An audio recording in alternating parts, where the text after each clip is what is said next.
तो last video में हम लोग exclusion of oral evidence bye documentary evidence के कॉन्सेप्ट को डिस्कस कर रहे थे। ठीक है, आज हम लोग इस वीडियो में नेक्स्ट चैप्टर को स्टार्ट करेंगे जो बात करता है बर्डन ऑफ प्रूफ के बारे में।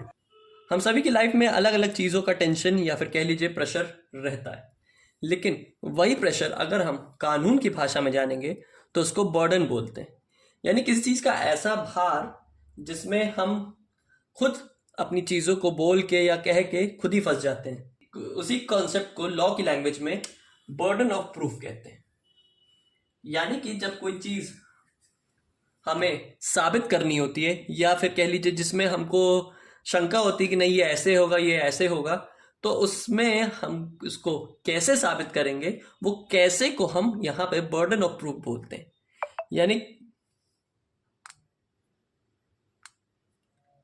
यानी कि हमें उसकी टेंशन रहती है कि वो चीज़ कैसे साबित होगी, तो उस कॉन्सेप्ट को हम बीएसए में बर्डन ऑफ प्रूफ बोलते हैं। बर्डन ऑफ प्रूफ का कॉन्सेप्ट दिया गया सेक्शन 104 से 120 के बीच। इसके अंदर आता है हमारा part 4, production and effect of evidence. देखिए पार्ट 4 में इसलिए क्योंकि अब यहां से हमारा बीएसए यानी कि एविडेंस लॉ का लास्ट पार्ट रह चुका है। अभी तक हम लोग ने इसमें स्टार्टिंग में क्या क्या पढ़ लिया था, जरा इसको एक बार रिकॉल कर लेते हैं। यानी कि हम ये समझ लेते हैं कि पार्ट वाइज हम लोग ने क्या क्या अभी तक इसमें पढ़ लिया। देखिए पार्ट 1 हम लोग ने इसमें इंट्रोडक्शन पढ़ा था, है ना, एकदम इंट्रोडक्टरी पार्ट को पहले स्टार्ट किया था। फिर उसके बाद जब पार्ट 1 खत्म हुआ था तो हमने रेलेवेंसी ऑफ फैक्ट्स को पढ़े थे। रेलेवेंसी ऑफ फैक्ट्स के बाद हमने पार्ट 3 प्रूफ का स्टार्ट किया था, और अब हमारा लास्ट पार्ट है यानी कि production and effect of evidence. तो स्टार्ट करते हैं आज हम लोग इस वीडियो में सेक्शन 104 से 109 के बीच। तो पहले समझते हैं सेक्शन 104 को।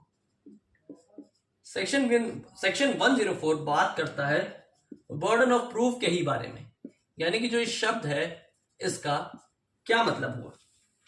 देखिए लॉ की लैंग्वेज में अब इसको अब जानते हैं। अभी तो मैंने बेसिक से बताया कि बर्डन ऑफ प्रूफ में यानी कि ऐसी चीज जिसका हमें कोई प्रेशर है या फिर इसमें हमने खुद ही उसको उस प्रॉब्लम को क्रिएट किया, अब हम खुद ही उसका सोल्यूशन ढूंढ नहीं पा रहे, तो सोल्यूशन को ढूंढने की टेंशन को हम बर्डन ऑफ प्रूफ बोलते हैं। लेकिन सेक्शन 104 क्या बता रहा है कि अगर यहाँ पे हम कोई स्टेटमेंट दे रहे हैं या कोई फैक्ट को हम डिस्क्राइब कर रहे हैं, तो उस फैक्ट को जो हम डिस्क्राइब कर रहे हैं क्या वो सही है या वो कितना सही है कितना गलत है, ये उसकी लायबिलिटी हमारे ऊपर शिफ्ट हो जाती है। पहले बर्डन ऑफ प्रूफ का जनरल रूल जान लेते हैं कि ये बर्डन ऑफ प्रूफ शिफ्ट होता रहता है, यानी कि एक से दूसरे में, दूसरे में तीसरे में, यानी कि ये कांस्टेंट नहीं रहता। एग्जांपल्स समझते हैं बेसिक सा। ठीक है, एग्जांपल एक बेसिक सा एग्जांपल लेते हैं कि मान लीजिए ए ने मर्डर किया है बी का, ये बात सी को पता है। ठीक है, अब सी को यहाँ पे साबित करना है कि क्या ए ने मर्डर किया है या नहीं किया। लेकिन यहाँ पे ए बोल रहा मैंने नहीं मारा है, सी कह रहा है मैंने मारा है। तो देखिए सी का बर्डन ऑफ प्रूफ क्या होगा कि इसको मर्डर को प्रूफ करना होगा, और ए का क्या बीओपी होगा कि मैंने मर्डर नहीं किया। यानी कि एक अपने फैक्ट को प्रूफ कर रहा है और एक अपने फैक्ट से, यानी कि दोनों अपने फैक्ट्स को प्रूफ कर रहे हैं, यानी कि दोनों के आपस में इक्वली लायबिलिटी हो रही है। अगर मान लीजिए किसी ने क्राइम किया है या आप किसी पे एक ऑब्जेक्शन लगा रहे हैं, किसी के ऊपर पॉइंट आउट कर रहे हैं किसी को कि नहीं इसी ने क्राइम किया है, इसी ने ही अपराध किया है, यही इसका दोषी है, तो आप उसको किस बेसिस में कह रहे हैं, आप उसको कैसे साबित करेंगे, ये भी मैटर करता है। तो ये मैटर जिसमें ये सिचुएशन क्रिएट होती है वो बर्डन ऑफ प्रूफ की सिचुएशन कहलाई जाती है। उस सिचुएशन को या फिर उस प्रोसेस को बर्डन ऑफ प्रूफ कहते हैं। यानी कि आप उस फैक्ट को प्रूफ करने में डिपेंडेंट हैं, यानी कि आप उसको अब कैसे साबित करेंगे ये आपके ऊपर लाई करता है ना। तो ये बताना चाह रहा है सेक्शन 104। देख ले रहे हैं 105, ये क्या बताना चाह रहा है, on home burden of proof lies. अब ये यहां पे बात कर रहा है कि जो बीओपी है ये किस में लाई करेगा।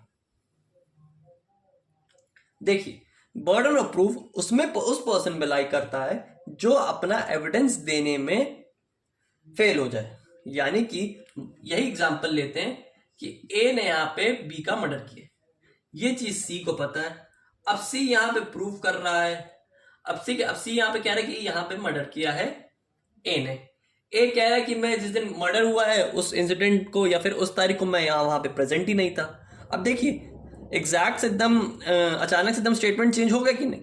अभी यहाँ पे कहा गया कि सी कह रहा है कि ए ने मर्डर किया है, ए कह रहा है मैं उस दिन वहां पे प्रेजेंट ही नहीं था।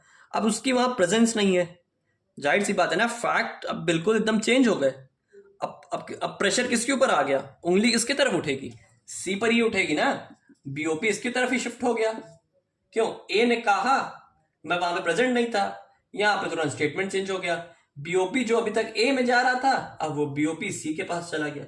यानी कि देखिए यहां पे कोई कांस्टेंट नहीं है। वही मैंने पहले बताया कि बर्डन ऑफ प्रूफ एक के दूसरे सिचुएशन पे लाई करेगा। यानी कि यहां पे सिंपली कहने का मतलब है कि अगर एविडेंस आप देने से फेल हो जाते हैं तो बीओपी आपके ऊपर आ जाएगा। अगर मैं एविडेंस देने से फेल हो रहा हूं तो मेरे पे बीओपी आ जाएगा, आप एविडेंस देने से फेल हो जाते हैं तो आप पे बीओपी आएगा। तो सिंपल सा इसका भी कॉन्सेप्ट है, ये बताना चाह रहा है। सेक्शन 105 देखते हैं। सेक्शन 106 क्या बताना चाह रहा है? सेक्शन 106 बात कर रहा है burden of proof as to a particular fact. यानी कि अब बीओपी की सिचुएशन या फिर लाइबिलिटी क्रिएट तो होगी, लेकिन किसी एक पर्टिकुलर फैक्ट के ऊपर ही क्रिएट होगी। क्या बता रही सिचुएशन कि यहां पे देखिए वही सेम एग्जांपल है। सेक्शन 105 106 में ज्यादा डिफरेंस नहीं। 105 क्लियरिफाई यही कर रहा है, वो यही पूछ रहा है कि किस में बर्डन ऑफ प्रूफ लगेगा। भैया जो एविडेंस देने से फेल हो जाएगा उस पर बर्डन ऑफ प्रूफ लगेगा, लेकिन कौन से फैक्ट पे लगेगा? तो यहाँ पे वो फैक्ट, यानी कि वो फैक्ट यहाँ पे लगेगा जो यहाँ पे एग्जिस्टेंस में है और वो पर्सन ये चाह रहा है कि कोर्ट उसको उसमें बिलीव कर ले। कोर्ट उसी पॉइंट में बिलीव करेगी, यानी कि जो स्पेसिफिक एग्जैक्ट रेलेवेंट या फिर पर्टिकुलर फैक्ट से वो कनेक्टेड हो, वो पर्टिकुलर पर्सन से इंक्लूड होता हो। अभी पर्टिकुलर फैक्ट है, इसको भी एक एग्जांपल से समझ लेते हैं। वही सेम एग्जांपल ले रहे हैं कि ए और ए का मर्डर किया बी ने, ठीक है। अब यहाँ पे सी यहाँ पे एडमिशन दे रहा है अपने फैक्ट का कि यहाँ पे बी ने मर्डर किया है, ठीक है। लेकिन बी यहाँ पे कह रहा है कि मैं उस समय बॉम्बे में था। ऑफ एलिबाई हो गया।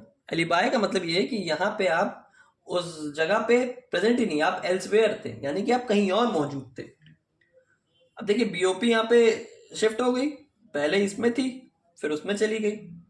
तो यहाँ पे ये बताया जा रहा है कि कोर्ट उसी फैक्ट पे बिलीव करेगा जो ये बात सच मानी जाएगी। यानी कि दोनों में से किसकी बात सच होगी या फिर कौन से सिचुएशन में वो फैक्ट प्रूफ होगा, तो वो पर्टिकुलर फैक्ट में ही कोर्ट बिलीव करेगी। उसी पॉइंट पे लेके बर्डन ऑफ प्रूफ लिया जाएगा, उसी को बीओपी के थ्रू फिर प्रूफ किया जाएगा।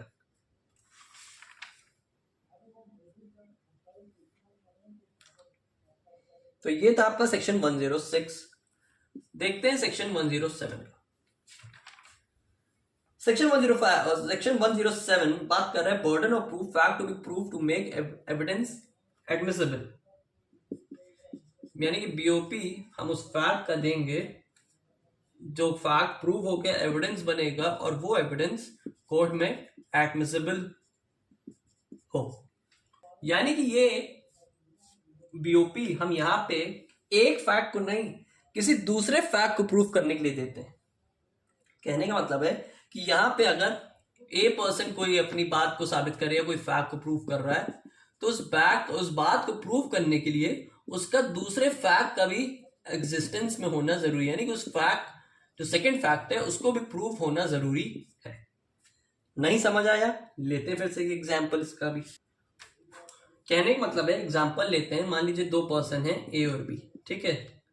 अब यहां पे मान लीजिए वही एग्जाम्पल ही चला रहा है, कोई अलग नहीं है कि ए ने यहाँ पे बी का मर्डर किया और बी की हो गई डेथ। लेकिन डेथ के टाइम उसने डीडी दिया था, यानी कि डाइंग डिक्लेरेशन, अपने लास्ट अंतिम मरने के पहले के लास्ट के अंतिम शब्द उसने बोले थे कि सी ने मेरा मर्डर किया है। सॉरी, सी को इसने बोला था, ठीक है। ए ने बी को मारा, बी डाइंग डिक्लेरेशन जब लास्ट स्टेज में था तो वहां पे सी मौजूद हो गया और इसने बी ने सी को बता दिया कि यहाँ पे किसने मर्डर किया है, ए ने मर्डर किया, ठीक है। यानी कि ए ने मर्डर किया, बी की लास्ट स्टेज में सी मौजूद हो गया, सी ने बी की बात सुनी और उसके बाद यहाँ पे बी की डेथ हो गई और बी ने कहा कि ए ने यहाँ पे मर्डर किया। अब देखिए यहाँ पे सी,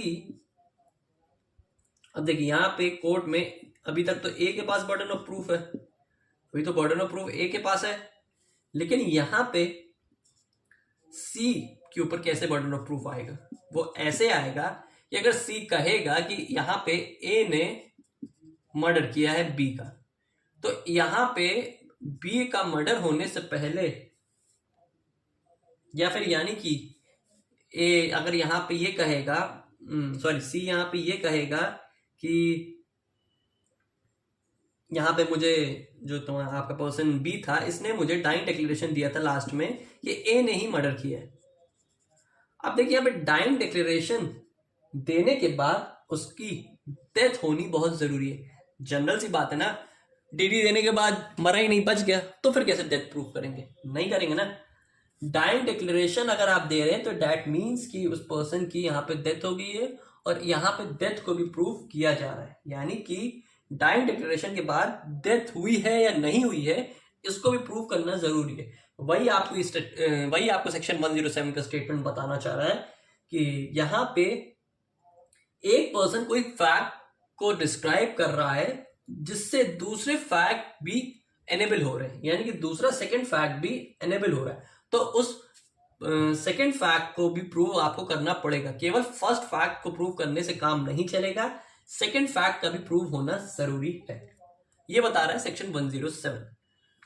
सेक्शन 108 बात कर रहा है burden of proving that case of accused come with exceptions. कुछ ऐसे स्पेसिफिक सिचुएशन है जिसमें एक्सेप्शंस ऐड की गई हैं। क्या ऐड की गई हैं? एक्सेप्शंस ऐड की गई हैं, यानी कि कोई ऐसी सिचुएशन यहां पे क्रिएट हो रही है जिसमें बीएनएस की जनरल एक्सेप्शंस ऐड की जा रही हैं। पुराने आईपीसी में हम कुछ जनरल एक्सेप्शंस पढ़ के आए थे, तो ये उन्हीं जनरल एक्सेप्शंस की बात कर रहा है कि मान लीजिए यहां पे कोई ऐसी सिचुएशन क्रिएट हो गई है जिसमें जनरल एक्सेप्शंस भी इंक्लूड हो रहे हैं, तो तब उसमें कोर्ट क्या करेगी? एग्जाम्पल लेते हैं, यही सेम इसी को ले रहे हैं। ए ने यहाँ पे बी का मर्डर किया था, ठीक है, लेकिन ए कह रहा है कि यहां पे वो समय मेंटली डिसेबल था। मेंटली डिसेबल था, that means unsoundness of mind. उसका दिमाग ही नहीं काम कर रहा था। उसको वो कौन सा एक्ट कर रहा है, उसके उस एक्ट के नेचर का उसको पता ही नहीं था कि वो क्या कर रहा है, क्यों मार रहा है, मार भी रहा है तो कैसे मार रहा है, तो ये सब के बारे में उसको जानकारी नहीं थी क्योंकि वो मेंटली डिसेबल्ड था। तो क्या इसमें उसको इसकी रेमेडी मिल सकती है? क्या इससे बर्डन ऑफ प्रूफ उस पर शिफ्ट होगा सामने वाले पर्सन पे? नहीं होगा। इसमें कोर्ट यही कह रही है इस प्रोविजन में कि court shell presume the absence of such circumstances. कहने का मतलब है कि यहां पे अगर ए ने यहां पे मर्डर किया है तो ये माना जाएगा कि यहां पे स्पेसिफिक सर्कमस्टांसेस या फिर ऐसी जनरल एक्सेप्शंस इंक्लूड नहीं थी। कोर्ट यही मानेगी, ये नहीं मानेगी कि बर्डन ऑफ प्रूफ, ये नहीं मानेगी कि वो मेंटली डिसेबल्ड था तो चलिए बर्डन ऑफ प्रूफ अब शिफ्ट हो गया सामने वाले पे। नहीं, आप इसकी यहां पे रेमेडी नहीं ले सकते। किसकी? जनरल एक्सेप्शन की।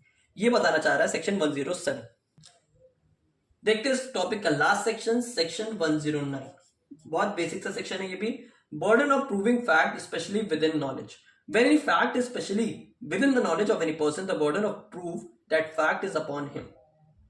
कहने का मतलब है कि अगर किसी पर्सन को किसी फैक्ट के बारे में, उस एक्ट के बारे में स्पेसिफिक नॉलेज है, तो जाहिर सी बात है कि बर्डन ऑफ प्रूफ का फैक्ट भी उसी को ही पता होगा।